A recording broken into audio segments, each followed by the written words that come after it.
जाएंगे। So we can start कर सकते हैं हम। चलिए साहब, तो हम लोग स्टार्ट करते हैं। देखो, मैं कोई नोट्स प्रिपेयर करके नहीं आया हूं, क्योंकि मैं जो ये मेंटरिंग करने वाला हूं, इसमें ऐसा नहीं है कि मुझे कुछ स्टैंडर्डाइज आपको कुछ बताना है कि यार ये पढ़ लो। वो सब हम बातें करते जाएंगे और उसके साथ सारी चीजें शेयर करते जाएंगे। पहले मुझे आपके हालचाल जानने हैं। हम हमारे डिस्कशन को स्टार्ट करें, मैं आपको बताऊं क्या क्या हमें पढ़ना है, कैसे कैसे पढ़ना है। पहले मुझे आपके हालचाल जानने। ऑफ कोर्स आप लोग अपने वीडियो भी स्टार्ट कर सकते हो, कोई दिक्कत नहीं है। मुझे ऊपर स्क्रीन पे आपके वीडियोस भी दिखते रहेंगे, तो एकदम बढ़िया है। एकदम आदेश मजे में है। मैं इसको गैलरी व्यू पे डाल देता हूँ। यस, आदेश बढ़िया है और दिव्या बढ़िया है। दिव्या तो हर बार आई जाती है।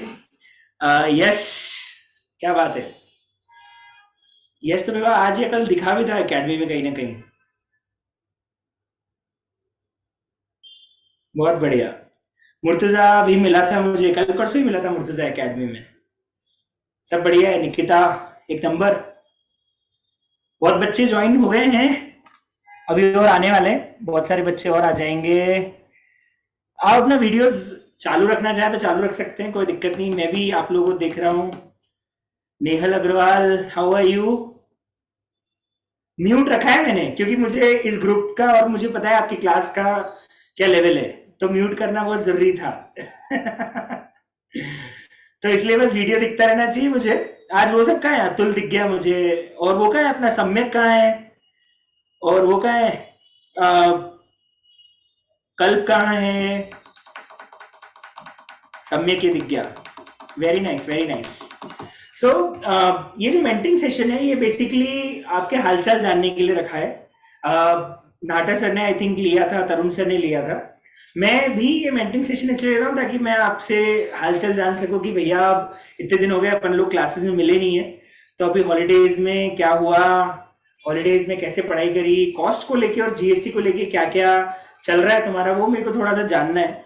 That is the main purpose. अब हम आज के सेशन में क्या क्या बातें करने वाले हैं, मैं कुछ बेसिक चीजें आपको बता दूं। मैंने YouTube पे, मेरे चैनल पे एक वीडियो डाला हुआ है, how to prepare cost sheet. इसके अंदर मैंने जितने भी चैप्टर के मेन मेन क्वेश्चंस हैं, उनमें जो मेन मेन डिस्कशन है वो किया है, और ये बताया है कि एग्जाम के पहले कौन कौन से क्वेश्चंस क्लास के क्वेश्चंस में से करना है, पास्ट एग्जाम में से कौन से क्वेश्चन करना है। अब वो तो मैं चैप्टर वाइज आपको सारे सारे चैप्टर्स के दे दूंगा। मतलब मैं आपको सारे चैप्टर्स के दे दूंगा। यस निकिता, मैं सारे चैप्टर्स के डाल दूंगा।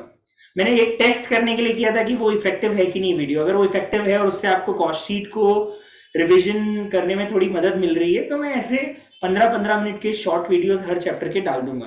ठीक है, ये तो पहला काम हो गया। तो सर मेरा पहला काम जो है वो ये है कि मुझे चैप्टर वाइज आपको गाइडेंस देना है कि साहब कौन से चैप्टर से कौन सा क्वेश्चन आने वाला है। ठीक। दूसरी खास बात सर, और क्या हमें याद रखना है, 2-3 आवर में ही हो गया था complete cost sheet. Very nice.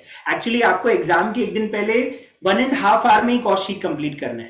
ध्यान रखना, आपको 1.5 घंटे से ज्यादा कॉस्ट शीट के लिए एलोकेटेड नहीं रहेगा। 1.5 घंटा मैक्सिमम आपको कॉस्ट शीट के लिए एलोकेट करना है। तो उस हिसाब से रिवाइज करना कि 1.5 आवर में आपका पूरा जो कॉस्ट शीट है वो आपका इजीली रिवाइज हो जाए। तो उस हिसाब से ही पूरा का पूरा रिविजन आपका होना चाहिए। ठीक है। अब दूसरी, एक सेकंड में आपका थोड़ा सा चैट और जूम कर देता हूं ताकि मेरे को अच्छे से दिख जाएगा। यस। अब और क्या करें सर, इसके बाद एक इंपॉर्टेंट चीज मैंने एक चीज एनालाइज करी है, वो मैं आपको बताना चाहता हूं कि सर कौन कौन से चैप्टर में ज्यादा इनडेप्थ रिविजन करना है और कौन कौन से चैप्टर में ठीक ठाक रिविजन करोगे तो भी चल जाएगा। ये मैं एक आपको थोड़ा सा नया एनालिसिस देना चाह रहा हूं। एक्चुअली मैंने पढ़ाते पढ़ाते अभी कुछ टाइम में रियलाइज किया कि कुछ चैप्टर ऐसे हैं जिससे मॉड्यूल और जो हम क्वेश्चन पढ़ते हैं उससे मतलब एक पॉइंट पे इधर उधर क्वेश्चन नहीं आते हैं। और कुछ चैप्टर ऐसे जो थोड़ा सा परेशान करते हैं, जहां पे कभी कभी ऐसे क्वेश्चंस भी आ जाते हैं जो हम नॉर्मली करते हैं, वो लोग उसको मिक्स करके बहुत सारे क्वेश्चंस कर लेते हैं। तो हम क्या करते हैं, आज मेरा जो पहला एनालिसिस है आज के लिए वो ये है कि हम दो तरह से हमारे सारे कॉस्ट के सिलेबस को बांट लेते हैं। एक ऐसे चैप्टर्स ले लेते हैं जो कि एग्जाम में उलझा सकते हैं। ठीक है, उलझा सकते हैं मतलब एग्जाम में इन चैप्टर्स में हो सकता है कि क्वेश्चन थोड़ा सा परेशान कर दे। और कुछ ऐसे चैप्टर्स ले लेते हैं जो कि लड्डू हैं मतलब एग्जाम में इन चैप्टर्स में आई थिंक आप लोगों को परेशानी नहीं आएगी। अब मुझे आप फिर चैट बॉक्स में बताना कि आपने उलझाने वाले चैप्टर में कितना टाइम दिया है और कितना टाइम लड्डू में दिया है और कौन कौन से चैप्टर्स कहाँ कहाँ से हो गए हैं। ठीक है, तो कौन कौन से चैप्टर्स ऐसे हैं जो आपको एग्जाम में नहीं उलझाएंगे। मैं वो कैटेगरी नहीं ले रहा हूँ कि कौन सा ज्यादा मार्क्स का आएगा कम मार्क्स का आएगा, वो मैं ऑलरेडी आपको बता चुका हूँ। उसकी पूरी मैं आपको वो भी बना के दे दूंगा। मैंने एक बार आपको एक एग्जाम क्लास में दिखा भी दिया था कि कितने कितने मार्क्स का कौन कौन सा वेटेज होता है। तो मैं आपको अब एक अलग कैटेगरी बता रहा हूँ कि कौन कौन से चैप्टर आपको एग्जाम में उलझा सकते हैं और कौन कौन से चैप्टर आपको एग्जाम में जो क्वेश्चन आप करके जाओगे उसी में से आ जाएगा। तो पहला चैप्टर जो मुझे लगता है कि एग्जाम में जो आप करके जाओगे उसी में से आ जाएगा वो है कॉन्ट्रैक्ट कॉस्टिंग। Contract, yes. और ऐसा चैप्टर बता रहा हूं जो एग्जाम में आपको उलझा सकता है। उसमें सबसे पहला नाम मेरे दिमाग में हमेशा आता है मार्जिनल कॉस्टिंग। हम दोनों लिखते जाएंगे तो दोनों का वो भी होता जाएगा कि क्या क्या हुआ है इसमें से। तो आप मुझे बताओ कॉन्ट्रैक्ट कॉस्टिंग का रिवीजन आप लोगों ने कर लिया। मैं आपको बता देता हूं इसके लिए आपको कितना टाइम डेडिकेट करना है। मैं आपको मार्जिनल कल से स्टार्ट करूंगा, है ना। मैं आपको बता दूं मार्जिनल को बहुत इन डेप्थ करना, बाकी चैप्टर्स में काम कम टाइम देना। लेकिन मैं आपको बता दूं 10 नंबर के मार्जिनल के क्वेश्चंस एक्चुअली कहीं से भी उठा के मिक्सअप होके आ जाते हैं। तो उसमें जितने पॉसिबल क्वेश्चंस हो सारे कर लेना, चाहे वो मॉड्यूल के हो, चाहे वो मेरे दिए हुए क्वेश्चन हो, चाहे वो पास्ट एग्जाम के हो, आरटीपी एमटीपी, जहां जहां आपको क्वेश्चन दिखे आईसीआई के। और इवन आपको बहुत पुराने पास्ट एग्जाम भी कहीं से मिल जाए, स्कैनर पुराने हो, 2008 के पहले की भी मिल जाए, सॉरी 2018 के पहले की भी मिल जाए, जितने पॉसिबल हो एक तो मार्जिनल के क्वेश्चंस कर लेना, क्योंकि इसमें आईसीआई आपको उलझा देगा। इवन मे 22 में भी यही हुआ। मे 22 की एग्जाम के क्वेश्चन में मार्जिनल में उन्होंने की फैक्टर के साथ बजट जोड़ के पूछ लिया। ये क्वेश्चन मैंने क्लास में करवाया भी था। जिनको बाद में बजट पढ़ाया उनको एक क्वेश्चन मैंने करवाया था, और जिनको पहले बजट पढ़ा दिया था मे 22 के पहले, मैंने मेरे चैनल पे उसका एक वीडियो डाल भी दिया है, मे 22 का बजट का क्वेश्चन।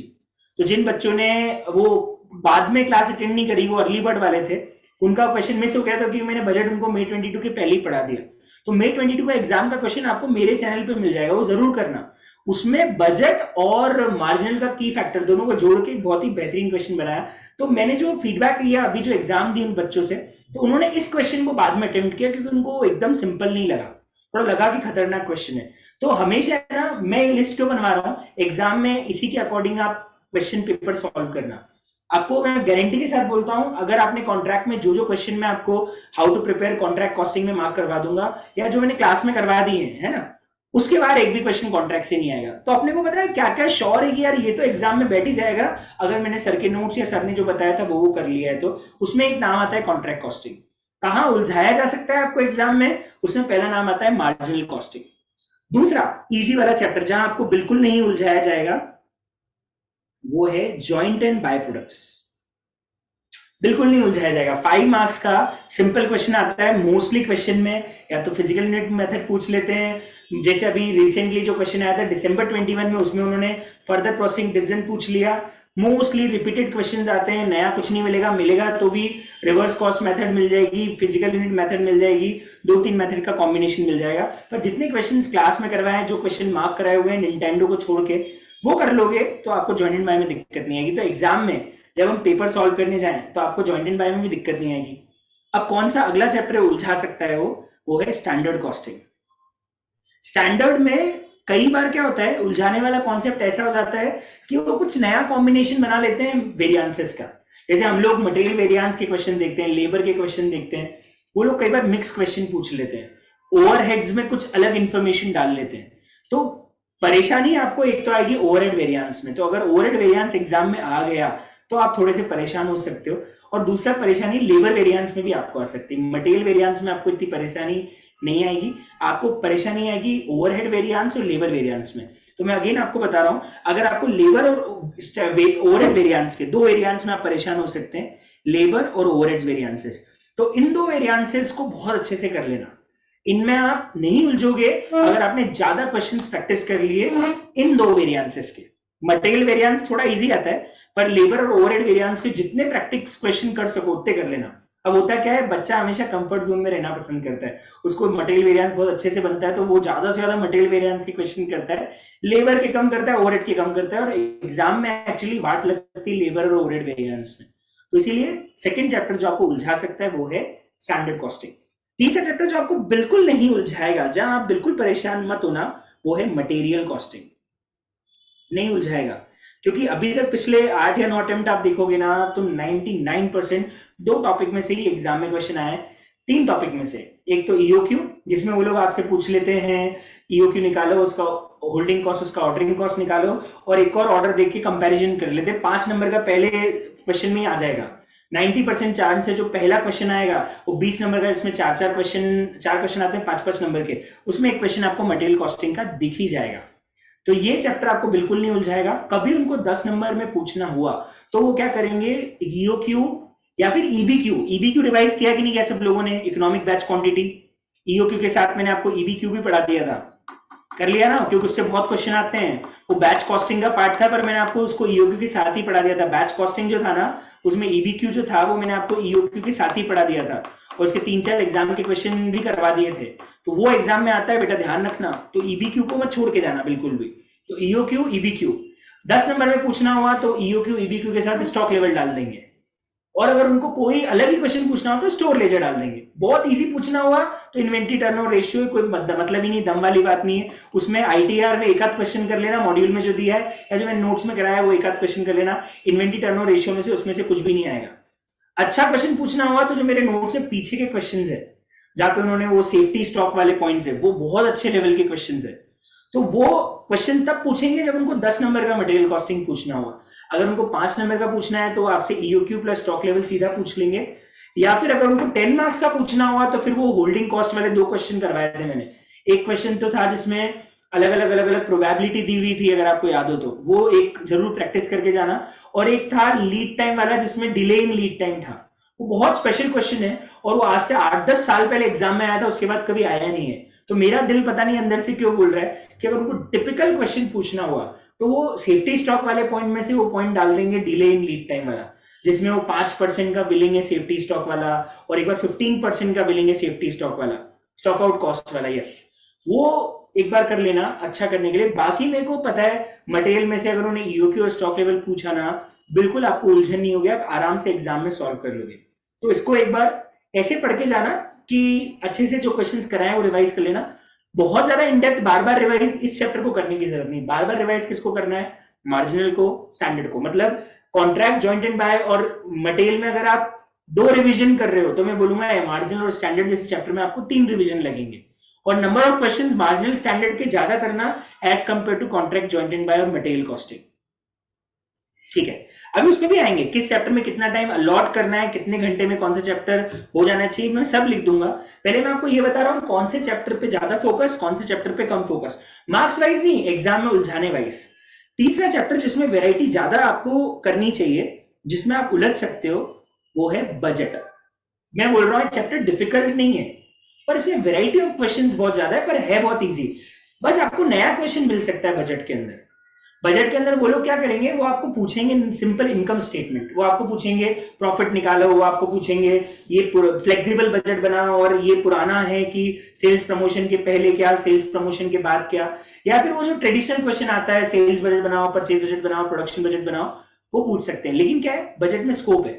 बजट में वो लोग कॉस्ट शीट के साथ मिक्स करके पूछ सकते हैं, वो लोग मार्जिनल के साथ मिक्स करके पूछ सकते हैं। एक क्वेश्चन था मॉड्यूल का, जो मैंने अर्ली बर्ड वालों को बताया था, बाद में करवाऊंगा। वो मॉड्यूल का एक बहुत टिपिकल क्वेश्चन था, आईसी यूनिट्स वाला, जो मेरे नोट्स में भी है। वो मैंने यूट्यूब पे उसका भी वीडियो डाल दिया है। जो बच्चे बाद में बजट पढ़े थे, लेट वाले, फेब्रुअरी बैच वाले, उनको तो मैंने क्लास में पढ़ा दिया था। वो आईसी वाला क्वेश्चन था। जो अर्ली बर्ड वाले बैच में थे उनको मैंने बोला था बाद में इसको बता दूंगा, तो वो भी मैंने मेरे यूट्यूब पे डाल दिया है। वो बहुत अच्छा क्वेश्चन है बजट का, मॉड्यूल का, वो भी आपको यूट्यूब से मिल जाएगा। ठीक है, तो वो एक बार देख लेना। एक और चीज बजट में करके जाना, बजट रेशियोस। वो याद करो, मैंने लास्ट, हाँ, नोट्स का क्वेश्चन 13 था शायद, हाँ, वो मैंने मॉड्यूल में यूट्यूब पे डाल दिया है।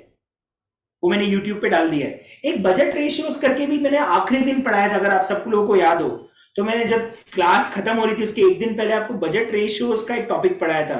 यहाँ मैंने efficiency ratio, activity ratio, calendar ratio, वो एक बार रिवाइज करके जाना। एक बार एग्जाम में आया हुआ है तो एक बार उसको भी जरूर रिवाइज करके जाना। Budget ratio, calendar ratio, activity ratio, इन सबको भी देख के जाना। पर हाँ, बजट में अगर वापस आप अगर किसी चैप्टर में उलझ सकते हो तो बजट चैप्टर है, क्योंकि इसमें वैरायटी ऑफ क्वेश्चंस आते हैं, नए क्वेश्चंस बनाने का स्कोप रहता है, तो वो आपको कोई नया क्वेश्चन फेंक सकते हैं। ऐसा नहीं टिपिकल आएगा, आएगा वही हमने जो पढ़ा है, पर उसमें थोड़ा सा आपको खुद का भी दिमाग लगाना पड़ सकता है। ठीक है, अब अगला चैप्टर जो इजी है सर, आपको लगता है बहुत इजीली हो जाएगा, इसमें आप परेशान बिल्कुल नहीं होंगे, वो है लेबर कॉस्टिंग। नहीं होंगे परेशान, बिल्कुल भी नहीं होंगे। क्यों नहीं होंगे? क्योंकि इसमें दो ही चीजें फेवरेट है उनकी, एक तो वो हाल से रोवन बोनस प्लान पूछ लेते हैं और दूसरा वो लेबर टर्नओवर रेशियो पूछ लेते हैं। अगेन पहला जो 20 नंबर का हमारा क्वेश्चन आते हैं कंपलसरी वाला, उसमें लेबर का क्वेश्चन 5 नंबर का फंसा देते हैं। लेबर में ज्यादा स्कोप नहीं उनके पास पूछने का, अगर उनको थियरी में पूछना हुआ तो वो एक ओवर टाइम प्रीमियम वाला भी पूछ सकते हैं।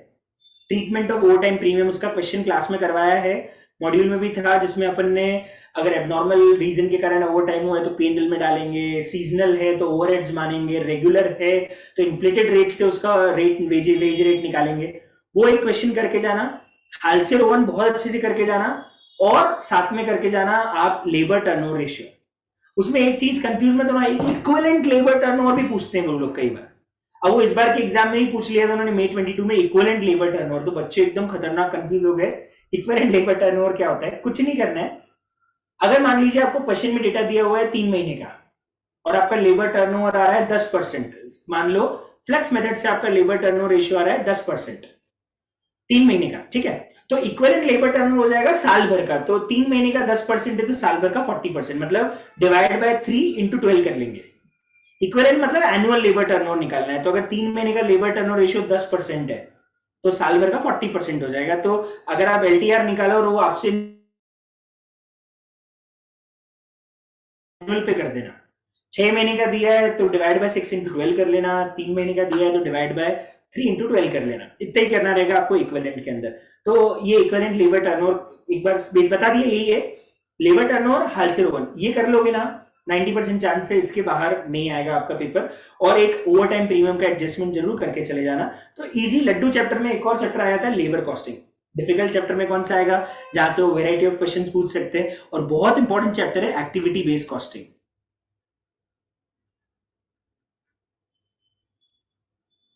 10 नंबर शॉर्ट शॉर्ट है, बहुत वेराइटीज है, इवन सी फाइनल के क्वेश्चंस थे वो भी मैंने करा दिए हैं, पर उसमें से भी आता है। पर मैं आपको फिर बोलूंगा इस चैप्टर में जितनी वेराइटी कर पाओ कर लेना, जितनी वेराइटी कर पाओ कर लेना, बहुत इंपॉर्टेंट है activity based costing. 10 number short short है, ठीक है सर। कॉस्ट शीट को मैं लड्डू चैप्टर बोलूंगा, आपको पता है क्यों? क्योंकि हमने इतनी वेराइटी कर ली है कि जो क्वेश्चन मैंने how to prepare cost sheet में आपको बोले थे, बस वो भी करके जाओगे तो मैं आपको गारंटी के साथ बोलता हूं कॉस्ट शीट में आपके 10 नंबर कहीं नहीं गए। फॉर्मेटिंग का ध्यान रखना, अगर क्वेश्चन में आपको यूनिट्स की डिटेल दे रखी है तो पर यूनिट कॉलम भी बनाइएगा। वर्किंग नोट जरूर बनाना, मटेरियल कॉस्ट का, क्लोजिंग स्टॉक की वैल्यू निकालने का अगर बनाना जरूरत पड़ रहा है, या कुछ और चीजों का वर्किंग नोट बनाना है तो वर्किंग नोट प्रॉपर बनाना कॉस्ट शीट का। कॉस्ट शीट में 10 नंबर पूरे होने चाहिए। तो how to prepare cost sheet वाला जो मैंने वीडियो आप लोगों को दिया है उसमें जो जो क्वेश्चंस मार्क करवाए उनको बहुत अच्छे से प्रैक्टिस कर लेना। पर इसमें ज्यादा वेराइटी पे जाने की जरूरत नहीं, क्योंकि जितने क्वेश्चन मैंने मार्क करवाया उसमें सारी वेराइटी कवर हो जाती है। बस एक वो मॉड्यूल का क्वेश्चन जरूर देख लेना जिसमें उन्होंने, I think it was illustration number 3, जिसमें उन्होंने सारे आइटम्स लिख के बस अपने को बाइफर्केशन करना है, किसको फैक्ट्री ओवरहेड माना है, किसको एडमिनिस्ट्रेटिव माना है, किसको सेलिंग माना है। मैंने वो how to prepare cost sheet में बोला था इसको ओरल रीडिंग के लिए, उसको एक बार ओरल पूरा पढ़ के जाना, कौन से आइटम्स कॉस्ट शीट में कहाँ आते हैं, वो उसमें से वो लोग क्वेश्चन बना देंगे। पता है आपको 5 7 10 अलग अलग आइटम दे देंगे और बोलेंगे prepare cost sheet. Number calculation की नहीं होंगे, नंबर इस चीज के होंगे कि आपने कौन से खर्चे को कहाँ रखा है, फैक्ट्री ओवरहेड में कौन सा गया है, एडमिनिस्ट्रेटिव में कौन सा गया है, कौन सा खर्चा कहाँ गया है, उसके नंबर रहेंगे। तो इसलिए आप अच्छे से वो इलिस्ट्रेशन 3 आई थिंक मॉड्यूल का वो एक बार रीड करके जाना, उसको सॉल्व करने की जरूरत नहीं है, सिर्फ रीड करके जाना। बाकी मैंने आपको how to prepare cost sheet में बता ही दिया है कौन कौन सी वीडियो, कौन कौन से क्वेश्चंस करने और कौन कौन से नहीं करने। तो कॉस्ट शीट अगेन लड्डू चैप्टर में आता है। सर और कौन सा चैप्टर है जो हमको उलझा सकता है? मेरे हिसाब से और कोई चैप्टर आपको लगता है जो आपको उलझा सकता है? मेरे हिसाब से 4 तो चैप्टर मुझे पता है जो उलझा सकते हैं। ओवरहेड्स मेरे हिसाब से नहीं उलझाएगा, जितने क्वेश्चंस मैंने आपको करवाया ना, मेरे हिसाब से वो क्वेश्चंस भी अगर आपने कर लिए तो ओवरहेड्स आपका कवर हो जाएगा, मशीन रेट भी उसी में कवर हो जाएगा। ओवरहेड्स मेरे हिसाब से उलझाने वाली नहीं। एक्टिविटी बेस्ड कॉस्टिंग लिख तो दिया मैंने बेटा, ग्रंथ कहां पे? अपन एक्टिविटी बेस्ड कॉस्टिंग लिख दिया। अगला आ रहा है सर्विस सेक्टर। नहीं उलझाएगा, नहीं उलझाएगा, नहीं उलझाएगा। लड्डू में लिखूंगा मैं सर्विस सेक्टर को, सर्विस सेक्टर को मैं लड्डू में लिखूंगा। पता है क्यों? आप उठा लीजिए पिछले 9 अटेम्प्ट, मॉड्यूल और नोट्स के बाहर का एक भी क्वेश्चन नहीं है। मॉड्यूल और नोट्स के बाहर का एक भी क्वेश्चन नहीं है। हाँ, अगला चैप्टर उलझाने वाला है प्रोसेस कॉस्टिंग। प्रोसेस में ही पता है कब उलझन होगी? सिर्फ तब उलझन होगी जब उन्होंने इक्विवेलेंट पूछ लिया। इक्विवेलेंट पूछ लिया, इक्विवेलेंट में उलझन हो सकती है। उसके अलावा आई थिंक और कोई उलझन प्रोसेस में नहीं आएगी। सिर्फ तब आएगी जैसे मे 22 का क्वेश्चन थोड़ा सा उलझाने वाला था, क्योंकि उन्होंने 2 प्रोसेस पूछ ली इक्विवेलेंट की। तो मैं सबको रिकमेंड करूंगा प्लीज एक बार मे 22 का एग्जाम का क्वेश्चन जरूर करके जाना। डिफिकल्ट नहीं है, पर एक बार जब आप प्रोसेस रिवाइज कर लो तो एज ए टेस्ट कि आपको प्रोसेस समझ में आया कि नहीं आया, मे 22 का एग्जाम क्वेश्चन जरूर करके जाना। मैंने आप लोगों को प्रोसेस पढ़ा दिया था मे 22 के पहले, इसलिए हमने क्लास में वो क्वेश्चन नहीं किया। पर आप लोग लिख लो, मे 22 का एग्जाम क्वेश्चन जरूर करके जाना रिवाइज करने से पहले। सर मे 22 का कॉस्ट का पेपर सबसे टफ था क्या? नहीं यार, 100 में से 100 बंदी स्कोर करके लाइए। कहां से टफ था? आज तक कोई भी पेपर टफ आया ही नहीं है कॉस्ट के अंदर। मिला जुला पेपर आता है हमेशा। एक आध क्वेश्चन ऐसा फंसता है जो थोड़ा सा परेशान करता है। बाकी आपको कभी ऐसा नहीं लगेगा कि 40 नंबर का आउट ऑफ सिलेबस आ गया, 60 का ही कर पाए, नहीं लगेगा। हमेशा पेपर ऐसा लगेगा कि एक आध क्वेश्चन ही सर जो डिफिकल्ट था, दूसरा पेपर टफ नहीं लगेगा, पेपर लेंदी लगेगा। 80% बच्चे जो है बैठे हैं ना, वो पूरा का पूरा 100 नंबर का पेपर नहीं करके आ पाएंगे। तो पेपर टफ नहीं लगेगा, पेपर लेंदी लगेगा। तो आपका जो इस सब्जेक्ट में मेन फोकस होना चाहिए वो होना चाहिए कि एग्जाम में ऐसी स्ट्रेटेजी बना के जाओ कि 3 घंटे में पूरा का पूरा पेपर आराम से सॉल्व हो जाए। तो यहाँ पे ज्यादा फोकस उस पर करना है। सर अब मैं आ जाता हूं अगले, और कौन सा चैप्टर है जो परेशान करेगा? मेरे हिसाब से परेशान करने वाला चैप्टर नहीं है। Integrated non integrated reconciliation notes और मॉड्यूल के बाहर आज तक नहीं आया है, कभी नहीं आया है। ऐसा कोई क्वेश्चन मुझे आज तक नहीं मिला है जो मुझे लगा हो कि वाह बहुत नया क्वेश्चन पूछ लिया उन्होंने। या तो सिंपल जर्नल एंट्री पूछ लेते हैं, या फिर सिंपल आपको क्वेश्चन फेंक देंगे रिकंसिलेशन का। कभी थोड़ा अच्छा क्वेश्चन पूछना हो तो इंटीग्रेट नॉन इंटीग्रेट का एक लेजर बनाने वाला क्वेश्चन 10 नंबर का आ जाएगा। उसके भी चांस कम है, ज्यादा चांस है वो आपसे रिकंसिलेशन पूछ लेंगे या आपको जनरल एंट्री पूछ लेंगे कई बार। ठीक है, तो ये हो गया साहब हमारा चैप्टर का बाइफर्केशन। और कोई चैप्टर रह गया? सर जॉब और बैच कॉस्टिंग कहां कवर हुआ? बैच कॉस्टिंग तो मैंने ईबीक्यू में कवर कर दिया। जॉब कॉस्टिंग ओवरहेड्स का ही पार्ट है। जो ओवरहेड्स में मैंने बहुत सारे क्वेश्चंस आपको ओवरहेड्स में डाल दिए थे ना, वो जॉब कॉस्टिंग के ही थे। तो एज सच आपको जॉब कॉस्टिंग के अंदर कोई भी नया क्वेश्चन नहीं मिलेगा, वो सब उसी में चलेगा। सर एक मार्जिनल वर्सेस एब्जॉर्प्शन कॉस्टिंग का क्या करना है? देखो पिछले 12 अटेम्प्ट में 11 अटेम्प्ट में आज तक नहीं आया। मई 18 से लेके अभी तक आई थिंक 10 या 11 अटेम्प्ट हो गए, आज तक मार्जिनल वर्सेस एब्जॉर्प्शन कॉस्टिंग नहीं आया है, नहीं आया है। तो आपको अगर करना है तो सिर्फ एक बार कॉस्ट शीट जैसा है, पर वो आज तक नहीं आया है। तो मैं तो रिकमेंड करूंगा ही नहीं आपको करने के लिए। लेकिन फिर भी एक बार आपको देखना है आपके सुकून के लिए कि सर हमको एक बार देख के जाना है। तो मेरे चैनल पे आपको आप टाइप करना मार्जिन वर्सेस एब्जॉर्प्शन कॉस्टिंग, आपको पूरा का पूरा उसमें कवर हो जाएगा।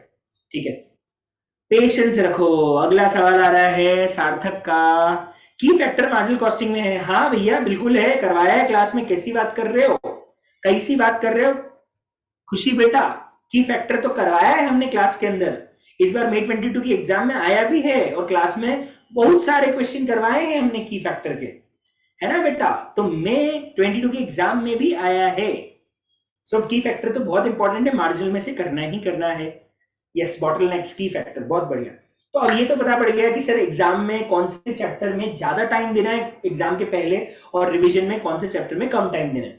मार्क्स वाइज स्टेटस बता दूंगा मैं आपको, वो मैं आपको एक पीडीएफ मेरे पास बनी हुई ऑलरेडी, उसको सिर्फ अभी मे 22 के लिए अपडेट मारना है कि कौन कौन से हैं। अब आते हैं थियरी पे। थियरी अभी हाथ ही नहीं लगानी है आपको कॉस्ट की, बिल्कुल भी नहीं। ऑपरेटिंग हो गया ना बेटा, service sector, service sector is the operating costing, service sector is the operating costing, है ना? तो अभी से थियरी का क्या? अब अगला सवाल हमारा यही आता है, sir what about the theory of cost?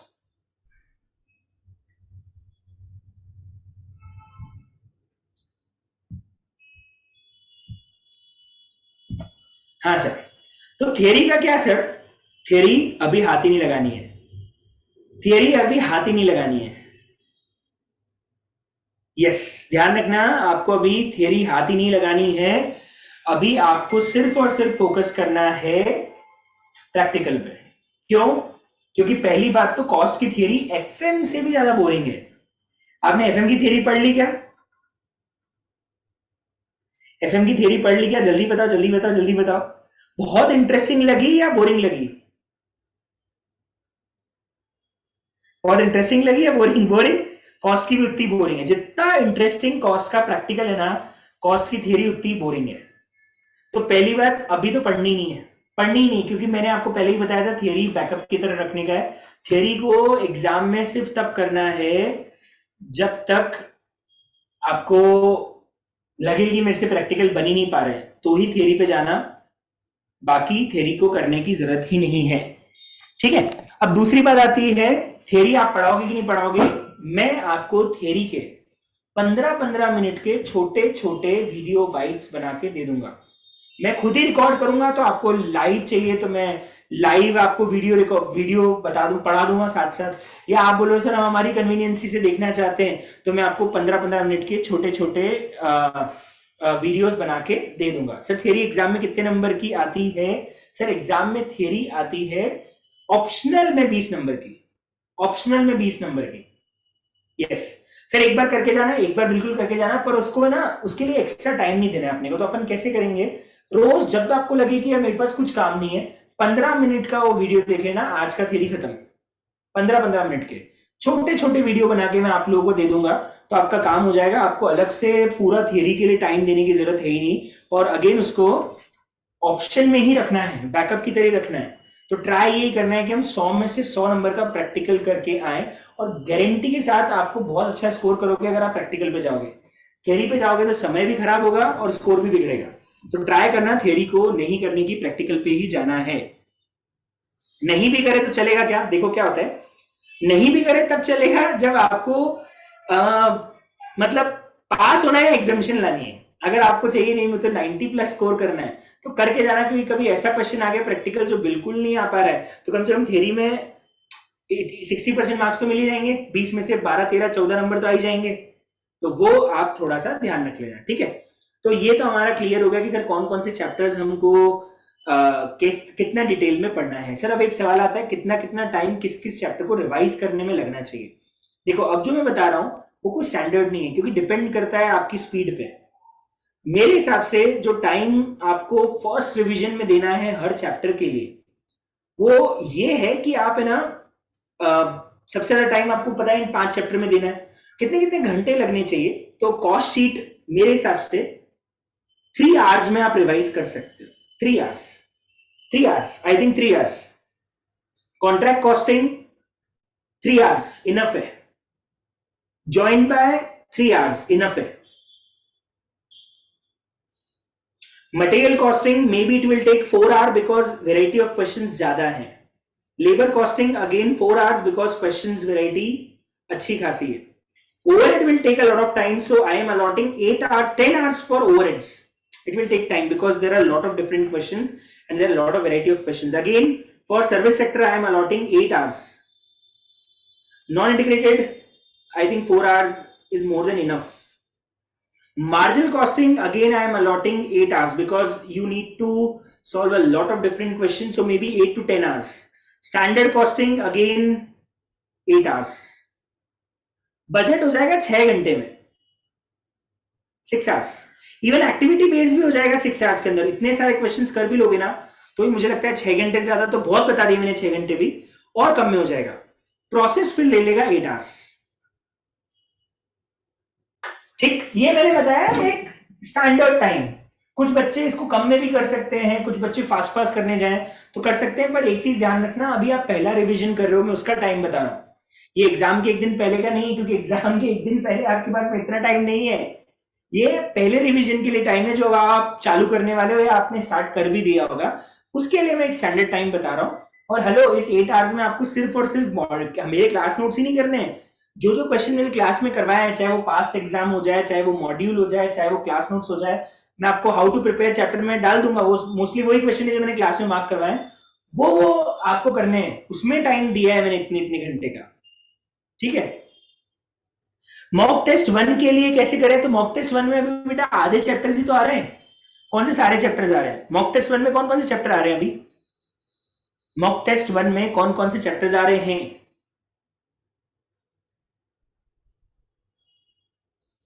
बताओ बताओ बताओ बताओ। स्टैंडर्ड आ रहा है, एक्टिविटी बेस आ रहा है, मार्जिनल आ रहा है, और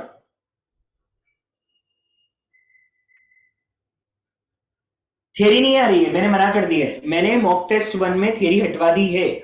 तो मॉक टेस्ट वन में थियरी नहीं आ रही है।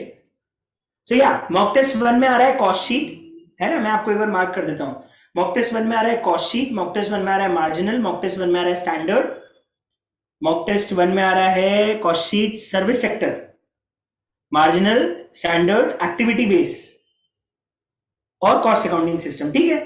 तो 4 और 8 12, 12 और स्टैंडर्ड में दे दिए अपन ने 8 20, और 6 26, और मार्जिनल 8 हो गए 34, और कॉस्ट शीट के हो गए 35 आवर्स, अप्रोक्सीमेटली 35 37 आवर्स, है ना? तो 35 37 आवर्स। कितने दिन है आपके पास मॉक टेस्ट वन के लिए? कितने दिन है मॉक टेस्ट वन में? कितने दिन बचे हैं? 25 से। तो मिनी कॉस्ट शीट का कब है? कॉस्ट शीट का कब है?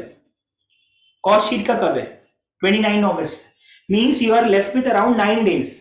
So yeah, you can prepare 3 hours daily, 3 to 4 hours. अगर आप 3 से 4 दिन 4 घंटे रोज कॉस्ट अकाउंटिंग को दोगे तो आपके मॉक टेस्ट के पहले ये सारे चैप्टर्स हो जाएंगे। So yeah you have to give 3 to 4 hours daily to the cost accounting. Yes. अब आप बोलोगे सर वो नहीं हो सकता, थोड़ा टाइम कम है, सेकेंड ग्रुप भी है, ये है वो है। You can't give excuses. आपको करना तो पड़ेगा। और मैं तो ये मान के चल रहा हूँ अभी तक आपने कॉस्ट के एक भी चैप्टर को रिवाइज नहीं किया। अगर आपने 2-3 चैप्टर रिवाइज कर लिए तो आपके पास में उसके बाद इतना टाइम नहीं लगेगा।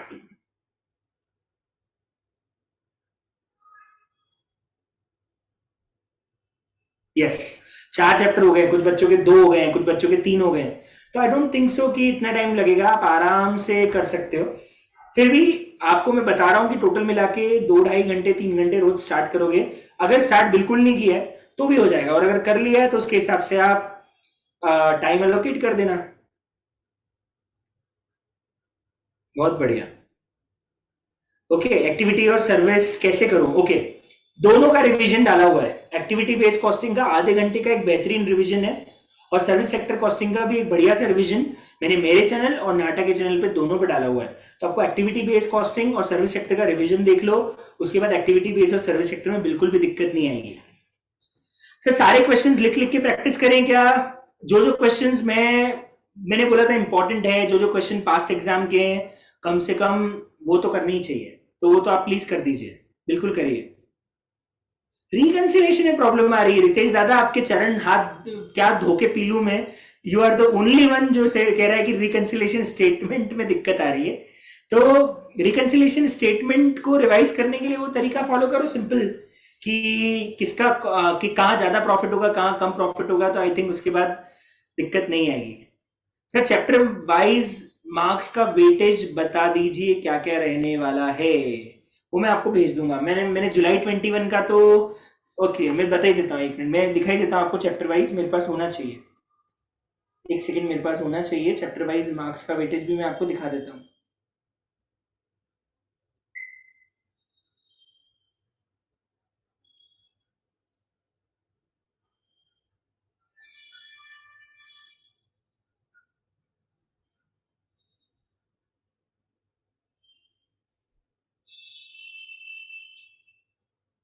ये जो वेटेज है ना, ये जुलाई 21 तक का है। उसके आगे मैं आपको बता दूंगा किसमें से क्या क्या है। ये देख लो साहब वेटेज, ये वेटेज है। पर ये वेटेज आपको जो दिख रहा है ना, ये वेटेज जुलाई 21 तक का है। इसके बाद मैं आपको बता दूंगा, जैसे कॉस्ट शीट है तो आगे भी 10-10 ऐड कर लो। मई और दिसंबर में भी 10-10 नंबर का आया है, भेज दूंगा, मैं भेज दूंगा। Material again average 7 to 8 marks का है। ये वेटेज वैसे मैंने आपको हर चैप्टर के पहले बता भी दिया था, मैं इसका प्रॉपर आपको भेज दूंगा। इसे मैं दिसंबर और जुलाई 21 का, सॉरी दिसंबर और मई 22 का ऐड करके मैं आपको पूरा का पूरा वेटेज प्रॉपरली भेज दूंगा। तो दिक्कत बिल्कुल भी नहीं आएगी। ठीक है, अब इसके अलावा कॉस्ट में और क्या बताना है आपको? बताओ मुझे और क्या चाहिए आप लोगों को? कुछ दिक्कत आ रही है, किसी में प्रॉब्लम है, बता दीजिए। अच्छा, मटेरियल के रिवीजन में ऑडियो सही नहीं है, मैं रिकॉर्ड करके भेज दूंगा, मैं नया रिवीजन रिकॉर्ड कर लूंगा मटेरियल का, मेरे को 2-3 दिन दे दो। मेरे को एक्चुअली 2-3 दिन नहीं, थोड़ा सा ज्यादा समय लगेगा, क्योंकि मैं 21 तक, थोड़ा 22 तक थोड़ा सा बिजी हूँ। 22 के बाद मैं आपको रिकॉर्ड करके भेज दूंगा। 22 तारीख तक थोड़ा सा बिजी हूँ मैं। मेरे एक दो एक्चुअली दूसरे सेशंस हैं, तो 22 के बाद मैं फ्री हो जाऊंगा। तो 22 के बाद मैं आपको लेटेस्ट मटेरियल कॉस्टिंग का रिवीजन रिकॉर्ड करके भेज दूंगा। ओ आयुष भाई साहब, service sector, activity based costing, overheads, ये सब लेटेस्ट रिवीजन डले हुए हैं। कोई अमेंडमेंट थोड़ी है इसके अंदर, बढ़िया स्टूडियो रिकॉर्डिंग है, प्रॉपर आवाज आ रही है। तो जिसमें प्रॉपर आवाज आ रही है, स्टूडियो रिकॉर्डिंग है, बढ़िया रिवीजन रिकॉर्ड किया हुआ है, वो आप बढ़िया यूट्यूब से देख लीजिएगा। जिसमें आपको प्रॉब्लम आ रही है वॉइस में, वो मैं आपको नया अपडेट करके रिवीजन डाल दूंगा। जीएसटी अमेंडमेंट की ऑडियो में प्रॉब्लम है? अरे कोई खास प्रॉब्लम नहीं, मैंने सुन लिया खुद ने, बहुत हल्का हल्का सा, कहीं कहीं पे हल्का हल्का सा प्रॉब्लम है। बहुत नखरे हो गए तुम लोगों के, ज्यादा प्रॉब्लम नहीं है, मैंने सुन लिया अच्छे से। बहुत हल्का हल्का सा, कहीं कहीं से वॉइस हल्की सी मिसिंग है, बाकी और कोई प्रॉब्लम नहीं है उसके अंदर, आराम से देख सकते हैं। जीएसटी कैसे रिवाइज करें? जीएसटी के रिवीजन लेना है मुझे, चालू करना है 22 के बाद, आप टाइम दे देना, मैं जीएसटी की रिवीजन चालू कर लूंगा। यस 20, हाँ इंग्लिश वाला भी देख लो। यस, मैंने एक और फुल इंग्लिश में भी डाला हुआ है, तो अगर आपको हिंदी वाले इंग्लिश ऑडियो में थोड़ी प्रॉब्लम आ रही हो, तो जो फुल इंग्लिश वाला है उसमें कोई प्रॉब्लम नहीं है, वो बहुत इजीली आप लोगों को समझ में आ जाएगा, उसमें ऑडियो प्रॉब्लम बिल्कुल भी नहीं है। एक ईवे बिल भी है, ईवे बिल भी इंग्लिश में डाला हुआ है, हिंदी में डाला हुआ है, दोनों डाला हुआ है। जीएसटी के रिवीजन लाइव हो जाएंगे, बिल्कुल क्लास में ही बुला के करवा लूंगा आपको जीएसटी के रिवीजन। 2 या 3 रिवीजन लगेंगे, 2 या 3 रिवीजन में हम पूरा का पूरा जीएसटी कर लेंगे कवर। ओके जी, फिक्स ओवरहेड वेरिएंस कैसे करें बेटा? यूट्यूब पे एक फिक्स ओवरहेड वेरिएंस का पूरा बेसिक का मैंने वीडियो डाला हुआ है, अगर आपको बेसिक का वीडियो चाहिए तो यूट्यूब पे आप टाइप कर देना मेरे चैनल पे जाके फिक्स ओवरहेड वेरिएंस, आपको एकदम बेसिक का मिल जाएगा कि बेसिक्स में शुरू से मतलब 1-1.5 घंटे में पूरा बेसिक समझाया हुआ है कि कैसे कैसे कवर करना है। Okay, GST first mock test में नहीं है ना? मुझे नहीं पता जीएसटी का स्केड्यूल आया कि नहीं आया फर्स्ट मॉक टेस्ट का, आप बताओ है कि नहीं है, मुझे क्या पता। नहीं है, दैट्स नाइस। तो अपन क्या करेंगे, आपका रिवीजन प्लान कर लेंगे अकॉर्डिंगली। सेकंड मॉक टेस्ट कब से चालू हो रहे हैं? सेकंड मॉक टेस्ट कब से चालू हो रहे हैं? फर्स्ट कब खत्म हो रहे हैं, सेकंड कब चालू हो रहे हैं, आप ये बताओ। फर्स्ट कब खत्म हो रहे हैं? First series of mock test खत्म हो रही है 16 सितंबर से सेकंड चालू हो रही है, 7 सितंबर को फर्स्ट खत्म हो रही है। तो क्या करें, या तो जीएसटी का रिवीजन 7 और 16 के बीच में रखना है, या मॉक टेस्ट के बीच में रखना है, 21 और 24 के बीच में रखना है, 22 के बाद में कभी भी फ्री हूं। तो आप बता दो कब रखना है जीएसटी का रिवीजन, 7 सितंबर के बाद और 16 के पहले रख लें, कि 21 के 22 के बाद रखना है, आप जैसा बता दो। ओके, मेजोरिटी बोल रहा है 7 सितंबर के बाद रखो, चलेगा, कोई दिक्कत नहीं, 7 सितंबर के बाद रख लेते हैं। वैसे भी सेकंड मॉक टेस्ट में आने वाला है जीएसटी, तो 7 सितंबर के बाद रख लेंगे, चलेगा। ठीक है, तो आज के लिए इतना काफी है, और कुछ डिस्कस करना है तो बता दीजिए, और कुछ चाहिए तो बता दीजिए, अदरवाइज व्हाट्सएप पे तो मैं कनेक्टेड हुई, और थोड़े दिन बाद एक आध बार और सेशन ले लूंगा यार मैं, तो एक आध बार और मिल लेंगे, समझ लेंगे तुम्हारा स्टेटस क्या चल रहा है, पढ़ाई वढ़ाई प्रॉपर हो रही है या नहीं हो रही है। बाकी आज के लिए मैंने जो मेन आपको बताना था, वो एक तो यही बताना था कि यार कौन से चैप्टर में कितना टाइम देना है और कितना फोकस करना है, वो मेरा मेन मोटिव था आज के लिए, तो वो इम्पोर्टेंट था, वो मैंने आप लोगों को बता दिया। उसके अलावा और कुछ आपको चाहिए तो आप मुझे बता दीजिए। ये वीडियो रिकॉर्ड करके यूट्यूब पे डाल दूंगा बेटा, तो अगर कुछ रहा कि मिस हो गया है तो उसमें से देख लीजिएगा, ठीक है। स्टैंडर्ड कॉस्टिंग का भी रिवीजन डला हुआ है, ओवरहेड वेरिएंस का रिवीजन नहीं है। देखो ओवरहेड वेरिएंस का मैंने बेसिक का तो डाला हुआ है, आपको पूरा फुल प्रूफ रिवीजन चाहिए तो वो भी मैं डाल दूंगा, पर ओवरहेड वेरिएंस का जो इंट्रोडक्शन लेक्चर है वो मैंने डाला हुआ है। कॉस्ट में नोट्स और मॉड्यूल इनफ है क्या? अरे मैंने आपको 25 बार बता दिया, जो जो मैंने क्लास में करवाए हैं वो करने हैं, चाहे वो मॉड्यूल हो, चाहे वो नोट्स हो, चाहे वो पास्ट एग्जाम हो, जो जो मैंने क्लास में करवाए हैं वो करने हैं। होमवर्क छोड़ सकते हो, निंटेंडो क्वेश्चंस छोड़ सकते हो, जो जो मैंने क्लास में करवाए हैं वो सारे करने हैं। ठीक है, ओके। जीएसटी का वेटेज भेज दूंगा, वो भी मेरे पास बना हुआ है, दोनों का भेज दूंगा, कॉस्ट का भी और जीएसटी का भी। ठीक है, और कुछ डाउट किसी को?